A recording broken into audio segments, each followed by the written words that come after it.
Hello and welcome to the second in a three-part video series discussing the Southwest Valley Community Plans Update Program. My name is Catherine Stigmeyer, and I am one of the planners on the Southwest Valley Community Plans Update team. I will be walking you through today's presentation. This video focuses on the vision for the Southwest Valley Community Plans Update and discusses the strategies behind the newly proposed land use designations for achieving this vision. The first video provides an introduction to the community planning process and the city's new zoning code system, an overview of the Southwest Valley geography, and discusses changes to the boundaries of the community plan areas, as well as the introduction of the Ventura Boulevard corridor as part of the community plans update process. And the third video focuses on the Ventura Boulevard corridor specific plan itself, discussing its place within the overall community plans update process and future possibilities for the specific plan area. Please visit our website to access these videos, as well as the online story map that has been developed to view the proposed general plan land use designations map. To start, we will go through a brief background and introduction to community planning and the general plan land use designations. For a more in-depth background on the community plans and an introduction to the Southwest Valley, please see part 1 of this video series. There are 35 community plans that make up the land use element of the general plan for the City of Los Angeles. All of the community plans are made up of 3 central components. First, the policy plan text, which contains written priorities of the community plan, including guiding principles, goals, and policies, as well as programs to implement these policies. Second, the land use map and associated general plan land use designations, which determine what types of development may happen where and at what range of density or intensity. These land use designations and the strategies being used to implement them across the 3 community plan areas are the focus of this presentation. The third central component of the community plans are the implementation tools, zoning, and the community plan implementation overlays, or CPIOs, which determine what can be built on a specific parcel of land, how the building interfaces with the street, the intensity of what can be built, along with other features. The community plan updates will be implementing the city's new zoning code system, which is discussed in detail in part 1 of this video series. The first draft of the proposed Southwest Valley land use map, shown here, was released in December of 2020. At that time, a webinar series and interactive story map were similarly released alongside the GPLUs. Since then, the Southwest Valley Community Plan Update team has considered community feedback, and the program has undergone several changes and revisions. 2 of the Southwest Valley Community Plan areas now include proposed boundary change areas. In the Canoga Park, Winnetka, Woodland Hills, West Hills Community Plan, the northern boundary is proposed to extend up to the natural boundary created by the Chatsworth Reservoir. And the Reseda West Van Nuys Lake Balboa Community Plan area is proposed to extend east to Interstate 405, as well as slightly north in order to encompass all of the land occupied by the Van Nuys Airport within a single community plan area. Additionally, the Ventura Boulevard corridor specific plan is now being updated in conjunction with and incorporated into the Southwest Valley Community Plans update. This video series and related materials introduce the updated proposed land use map for the Southwest Valley, seen here. You can explore the land use designations in depth via the story map available on our website. So far through the community plan update process, we have heard many priorities voiced by Southwest Valley community members and stakeholders. Some of these priorities include the need for housing affordable to residents of all income levels, both for rental opportunities as well as homeownership opportunities, preventing displacement of existing residents, increasing access to open space and expanding the urban street tree canopy, increasing walkability with neighborhood serving amenities, and promoting a sense of place and neighborhood identity, among others. Based on these priorities heard through the update process, the Community Plan Update team has developed the following 3 overarching and overlapping goals for the update program. The Southwest Valley Update Program plans for strategic growth that centers equitable outcomes, addresses the need for complete neighborhoods, and promotes sustainability and resilience to climate change. These goals are embedded in the proposed community plan guiding principles and strategies in a way that responds to the unique characteristics and needs of each community plan area. This presentation will now walk through some of the strategies used to develop the updated land use map and achieve the update program's goals. First, we will discuss how the plans center the importance of equitable outcomes. In order to achieve our goals of creating more complete neighborhoods that are sustainable and resilient to the impacts of climate change, we must plan with equity in mind. Our communities cannot be complete, nor can they be resilient if they are not first ensuring that everyone has access to the resources and opportunities they need to thrive. Thus, equity in planning means working to uplift historically marginalized communities by expanding the choices and opportunities for all persons in our community, regardless of age, race, socioeconomic background, and ability. Equity is the foundation on which the goals and policies of the community plans are built on. The Community Plans Update Program strives to create a Southwest Valley for all. With an equity framework in mind, we will work to update the plan goals, policies, and programs to promote the creation of better communities with clean environments, affordable housing, open space, accessible transportation options, and good educational opportunities for communities that have historically been systematically excluded from these opportunities through the policies and practices of institutionalized racism. As we will discuss more in depth in the next section, building complete neighborhoods is itself central to the ideals of planning with an equitable mindset. That is, planning for complete neighborhoods expands opportunities for a range of housing types suitable for households of all sizes, backgrounds, and income levels. It offers access for all to high-quality housing, jobs, cultural, and educational opportunities by supporting a wide variety of uses concentrated near public transit and other multimodal transportation options. And it makes the Southwest Valley a more accessible and comfortable place for all through mobility and public realm improvements. Lastly, this planning process seeks inclusive community engagement by uplifting a diversity of voices and opinions not always heard in institutional settings. In addition, the community plans support existing programs and regulations at the state and local level that protect households and residents. The City of Los Angeles has policies in place to safeguard households. These include the Rent Stabilization Ordinance, or RSO, which regulates allowable rent increases, replacement of demolished rental units, registration of rental units, legal reasons for eviction, and relocation assistance payments to tenants. Also included is the Affordable Housing Linkage Fee, which requires commercial and residential projects to pay a fee that goes to support development of affordable housing, and the Just Cause Eviction Ordinance. The city also works in cooperation with the state of California to implement state housing protection regulations, including Senate Bill 330 and Senate Bill 8, which include provisions for a one-to-one unit replacement requirement for new developments, relocation benefits to tenants, and first right of return to existing tenants. The new zoning code being implemented will also include housing replacement requirements, under which all housing projects participating in the city's community benefits program will be required to replace any lost affordable housing units. In 2021, Los Angeles City Planning and the Los Angeles Housing Department presented the Fair Share Housing Report on short-term and long-term policies to promote the equitable distribution of new affordable housing units within the city. This report identified how the city's housing element and the Community Plan Updates program may be used to establish a fair share distribution of affordable housing citywide. It identified many neighborhoods in the Southwest Valley as highest resource, high resource, and moderate resource neighborhoods, seen here on the map in blue. Higher resource areas have a concentration of place-based characteristics that are linked to critical life outcomes, such as educational attainment, earnings for employment, health and life expectancy, and economic mobility.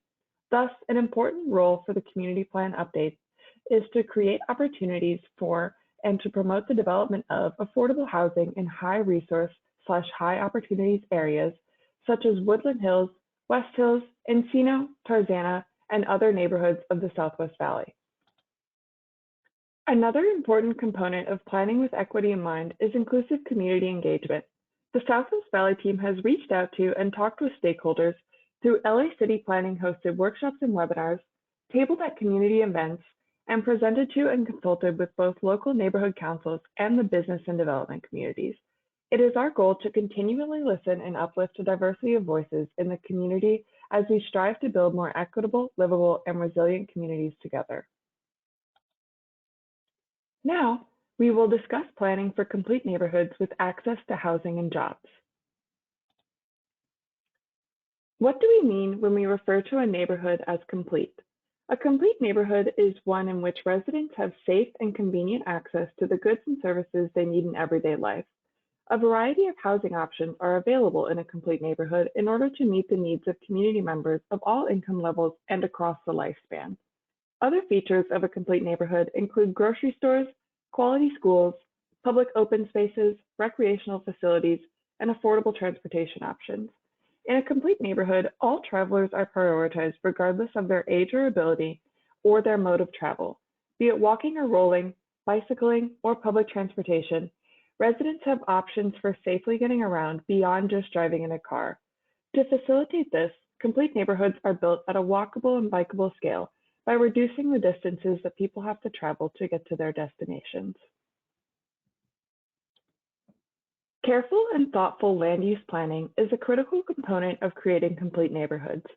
Historically, land use planning practices have separated land meant for residential use from land meant for commercial and other uses. This led to what we refer to as car-oriented environments, where most goods, services, activities, and resources require driving in a car in order to access them.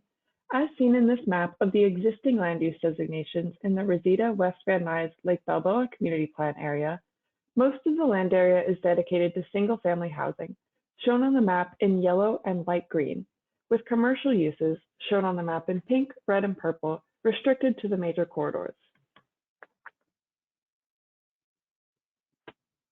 Across the three community plan areas of the Southwest Valley, single-family housing takes up 64.2% of the land area. The amount of space required by single-family homes creates significant barriers to the creation of complete neighborhoods. For one, it limits the possible production of a variety of housing options that are now badly needed in order to meet the needs of all Angelenos at various affordability levels and various life stages. Maintenance of all single-family residential land also places additional development pressure on areas with existing multifamily apartments, which can often lead to displacement of low-income residents, as these older apartment buildings are home to many of the city's rent-stabilized apartment units. Additionally, as a result of many residents living in areas surrounded exclusively by other single-unit houses, the dominance of single-family land uses across the Southwest Valley decreases walkability in our neighborhoods and contributes to traffic congestion across Los Angeles.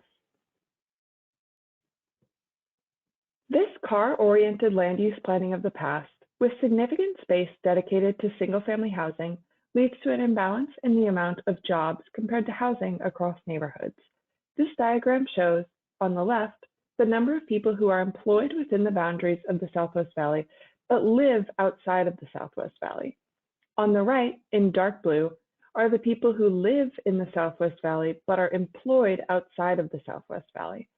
And in the middle are those who both live in and are employed in the Southwest Valley. 80% of people who are employed in the Southwest Valley live outside of the Southwest Valley. This means that the large majority of people who work in the Southwest Valley are having to commute in from outside of it, and many are coming from a significant distance. 56% of people who are employed in the Southwest Valley travel over 10 miles to get to work.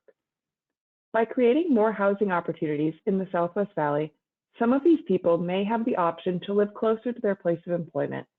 Through careful land use planning, we can strive to expand the area of overlap in this Venn diagram, increasing the number of people who live closer to their place of work and improving quality of life for many.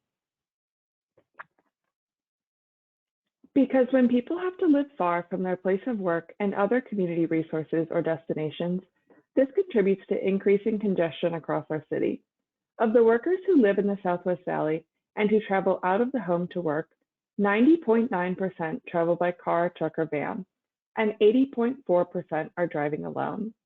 And beyond traffic congestion, car-oriented land use planning affects many facets of our quality of life. Reliance on the personal automobile contributes to worsening air quality, in particular for communities located near major thoroughfares.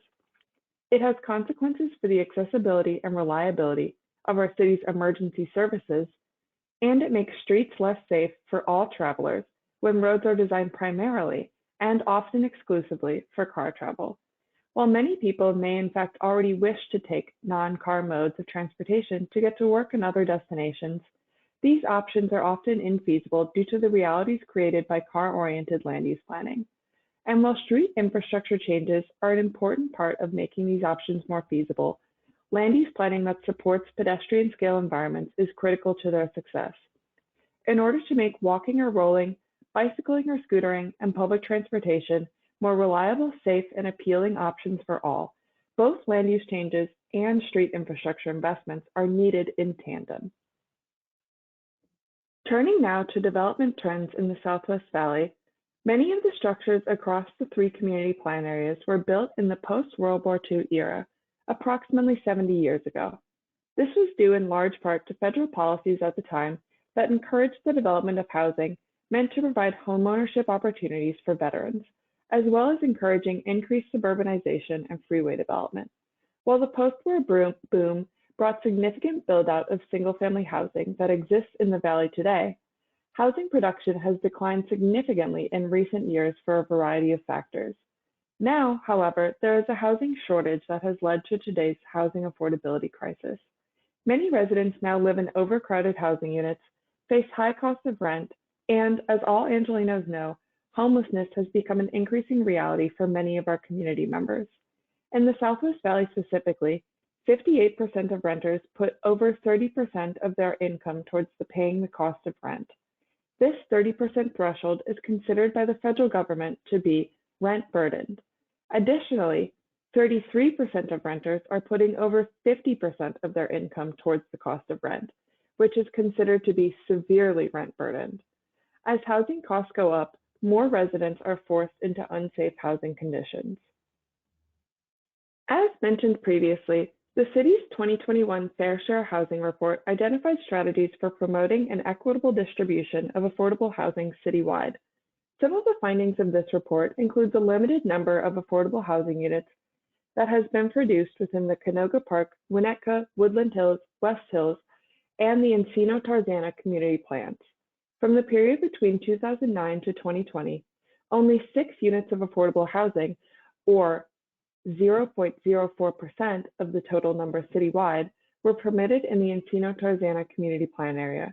For context, if each of the 35 plans were to contribute equally to the city's affordable housing production, they would be producing about 2.86% of the affordable housing supply. Thus, a key factor in creating complete neighborhoods and ensuring equitable outcomes in the Southwest Valley is supporting a wide variety of housing options affordable to individuals and families of all income levels in our high-resource neighborhoods.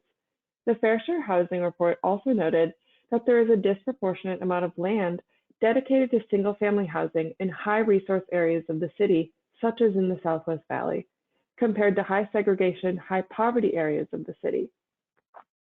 Through land use planning that encourages a greater mix of housing options, we can help to address this gap and promote access to opportunities for all Angelenos. The community plan updates provide an opportunity to lay the groundwork for complete neighborhoods in the Southwest Valley and to help address issues that have been created by car-oriented land use planning of the past. The plans seek to create opportunities for complete neighborhoods with access to amenities by emphasizing areas near public transit, underutilized commercial nodes, and major corridors. Strategies for creating complete neighborhoods include promoting a greater mix of land uses, encouraging a diversity of housing options, and implementing the city's community benefits program. In the following slides, we will walk through the ways in which these strategies are being implemented throughout the 3 community plan updates.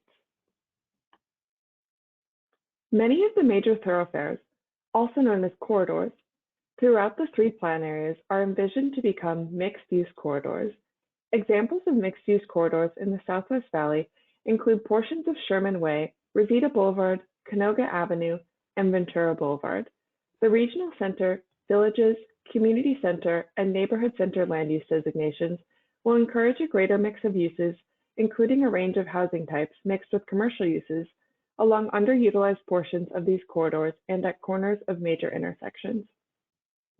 By referring to these commercial corridors as underutilized, we are referring to the potential of these streets in the Southwest Valley to increase their capacity for housing, in particular in close proximity to high-frequency bus service, and to be more appealing public spaces for residents and visitors to shop, dine, or simply come together. To do this, these land use designations emphasize designing for an accessible and comfortable pedestrian public realm. They aim to shorten the distance from home to goods, services, and other destinations in order to reduce people's dependence on cars for accessing their daily needs. And they promote access to jobs and employment hubs across the three plan areas.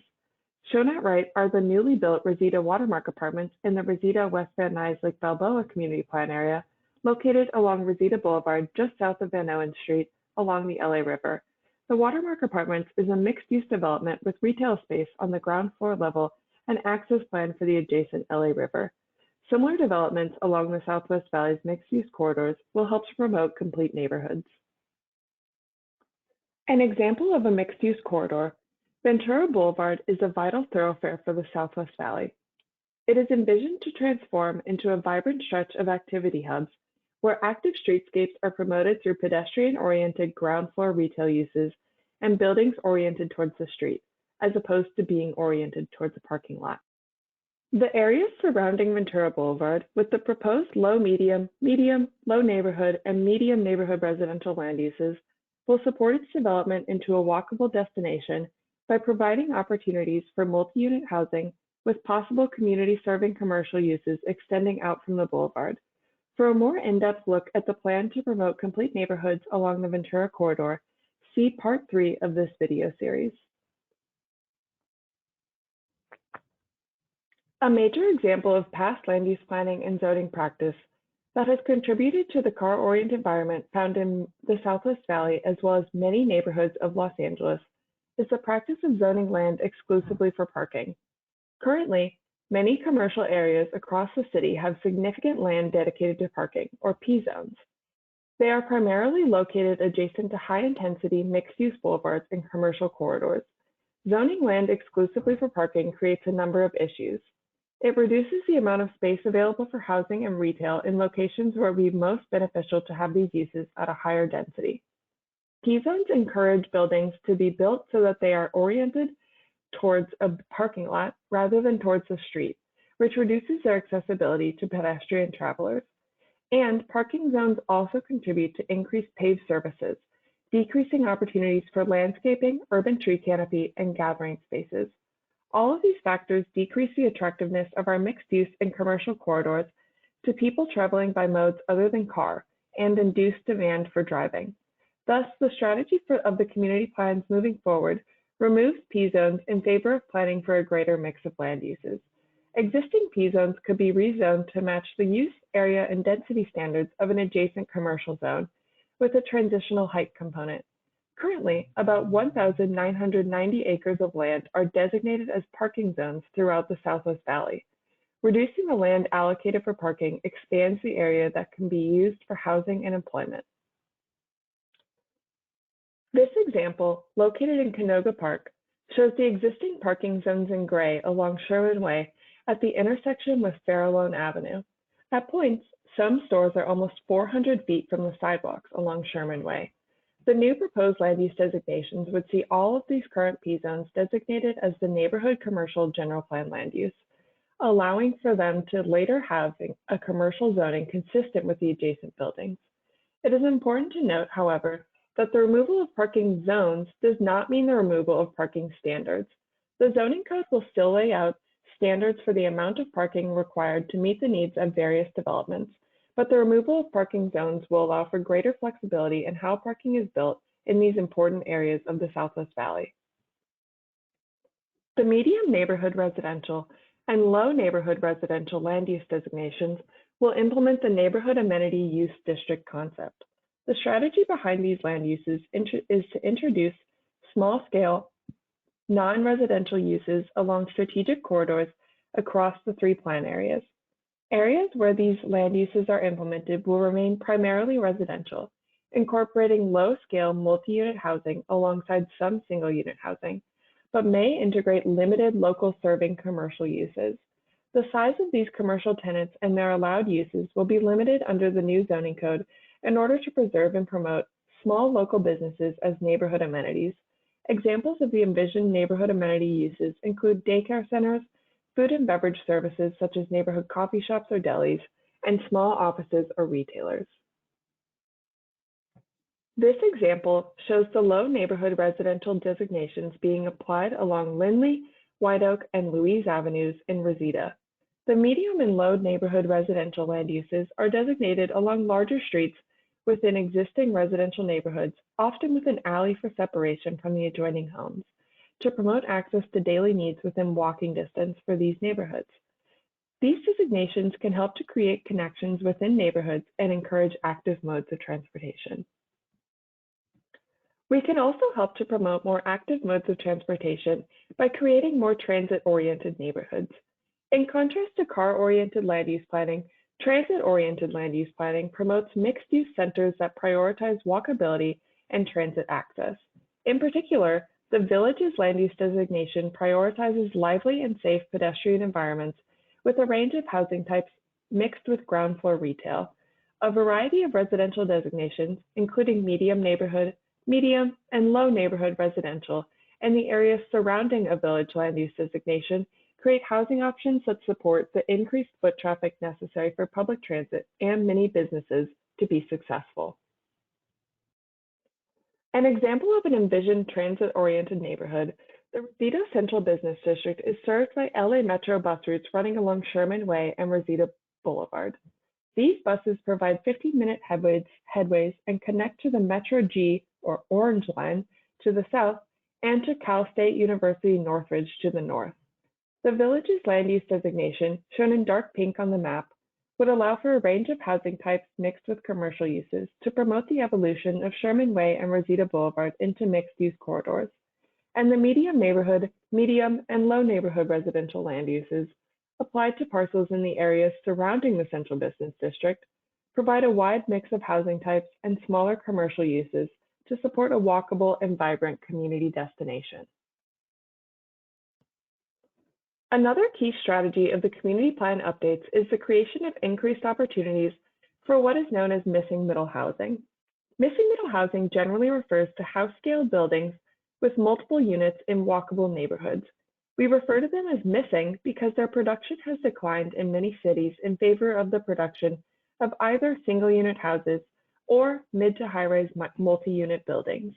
And we refer to them as middle because they sit in the middle of this spectrum between single-unit houses and mid to high-rise apartment buildings in terms of form and scale, number of units, and frequently affordability levels. The low neighborhood and low medium residential land use designations target the development of this sort of missing middle housing to meet the needs of a variety of residents at different life stages. Examples of missing middle housing include townhomes or small lot homes, duplexes, triplexes, and quadplexes, row homes, and garden or cottage courtyard apartments. These house and low-scale buildings are intended to seamlessly integrate into existing residential neighborhoods and corridors. They support walkability and alternate modes of transportation, and they also support neighborhood-serving commercial uses by increasing foot traffic in these residential areas. While many areas around the Metro G or Orange Line are envisioned as transit-oriented neighborhoods, capitalizing on the mobility benefits provided by the G-Line busway, they also provide great opportunities to expand the supply of missing middle housing. Seen here at the G-Line Sherman Way station, the low, medium, and low neighborhood residential land uses promote gentle infill by expanding the housing capacity in these areas and providing a buffer between the more intense development closer to the corridor or station area and the lower scale, primarily single unit development at its outskirts. Throughout the plan areas, the community center and neighborhood center land use designations implement the commercial corners strategy. Located at approximately 1/2 mile intervals at major intersections, these provide opportunities for amenities within walking distance from existing housing, while the neighborhood center designation is conducive primarily to smaller local businesses. Areas designated with the community center land use can support anchor businesses or larger stores, such as full-service grocers or other retailers. Seen here along Van Owen Street in Lake Balboa, Neighborhood Center in pink and Community Center in magenta land use designations implement the commercial corners concept at approximately 1/2 mile intervals. Part of encouraging the development of complete neighborhoods, the community plan updates will incorporate the city's new community benefits tool to promote the production of affordable housing and neighborhood amenities. This program will be implemented through an incentive program integrated into the new zoning code. Under the incentive program, increased development capacity will be linked to the provision of benefits for the community. Proposed developments would be eligible for features such as increased floor area or building height in exchange for providing additional public benefits. The primary benefit targeted through this tool is the provision of affordable housing, though other benefits may include open space, historic preservation, and community facilities like daycares, full-service grocery stores, healthcare centers, schools and libraries, social service centers, and civic facilities. Areas where increased development capacity would be allowed in exchange for these community benefits include commercial centers currently eligible to use the city's density bonus program and commercial corners throughout the plan areas. This tool will supplant the existing transit-oriented communities guidelines. We look forward to working with the community in identifying potential locations as well as determining the incentives that could be available for each community. Lastly, an important strategy of the update program is the preservation of industrial land for jobs.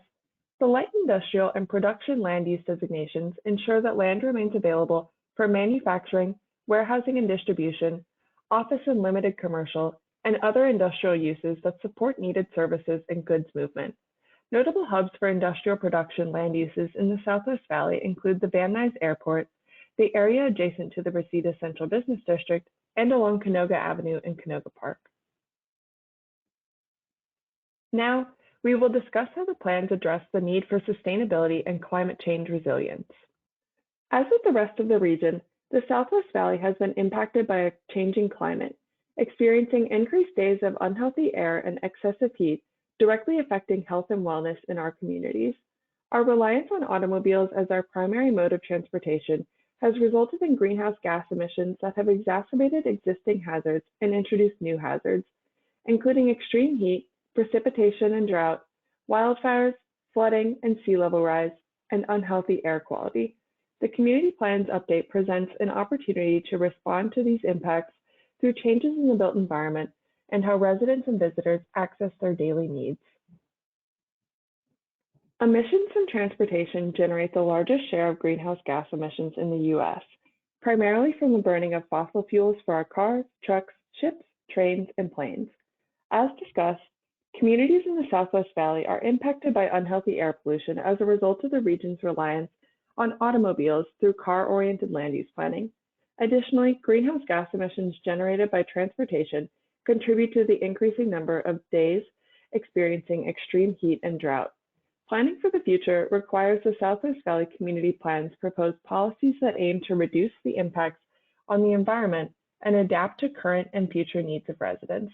The plans address impacts of greenhouse gas emissions in the built environment by directing future housing growth near transit and zoning for a greater mix of uses, allowing residents to access jobs and neighborhood amenities through various modes of transportation. In doing so, residents are able to shorten the distance between their homes and daily needs, reducing vehicle miles traveled and reducing overall traffic, leading to reduced emissions. This also allows residents to more easily access jobs, housing, schools, and run errands without complete reliance on a personal vehicle. The plans will also contain policies to promote more sustainable patterns of development in new projects that occur in our communities. There are several benefits to increasing the urban tree canopy in the Southwest Valley, from reducing temperatures and urban heat island effects to improving air quality and creating a pedestrian-friendly public realm. The plan encourages the planting of shade trees in the public right-of-way and on private property. As a result of a changing climate, wildfire and brush fires continue to be a major threat to life and property in the Southwest Valley due to its unique fuel, terrain, and climatic conditions. The city contains areas of high risk for fire on windy, hot, and dry days, as very high fire severity zones. The majority of the very high fire severity zones are zoned for open space and low density residential development in the Southwest Valley. The proposed land use designations in the plan areas would generally maintain the open space and low density residential designations as they are today within the very high fire severity zones. This is a balanced approach to continue to allow appropriate development in the hillside areas and to conserve our natural resources and scenic views. This concludes the presentation of the community plan's vision and strategies. Now we will provide a brief overview of the community plan update timeline, next steps, and opportunities for community feedback on these proposals. During the past few years, we had the opportunity to engage with the community in various formats such as community workshops, neighborhood council meetings, and community events before we shifted to an online format in 2020 due to COVID-19. We are currently in the consulting stage of the process, which includes the release of the draft general plan land use map and draft guiding principles for the 3 community plans and concepts for the Ventura Cahuenga Boulevard specific plan area, which are being presented in part 3 of this video series. Our next steps include reviewing and refining the proposed land use maps based on community feedback, as well as working on the next stage to present a draft zoning map and draft plan text. We plan to present the draft zone map and draft plan text to the community for feedback. Finally, we would like to remind you that this is part 2 of a 3-part video series. We encourage you to watch all 3 videos to learn about the proposals for the Southwest Valley community plans. You may also visit our story map where you can view the information provided here, as well as explore our interactive map to see proposed changes for any parcel or areas within the community plans. In this 3-part video series, we shared the proposals for the Southwest Valley Community Plans update, and we want your feedback. With this in mind, we will have office hours available where interested individuals can set up a time to speak one-on-one with the planning staff of the Southwest Valley Community Plans update. You can sign up for a time slot that works best for you on our website, planningforla.org/SW-Valley-Plans. Additionally, you may submit any comments, questions, or feedback at any time via email or phone to any of our team members. Thank you for your time, and we look forward to speaking with you.